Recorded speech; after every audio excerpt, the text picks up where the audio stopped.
আজি বনাইছে পোলাও আৰু পোলাও মাংস আছে আৰু এইফালে সালাড পিয়াজ নেমু জলকীয়া খাইছে এতিয়া অলপ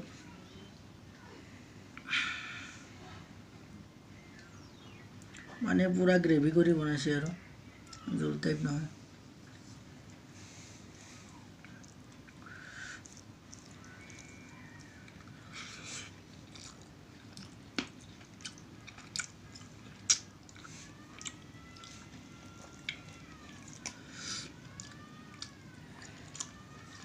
পিছফালে মানে ছোৱালীৰ জোৰোণ এখন আছে দে পিছফালে চাই লাভ নাই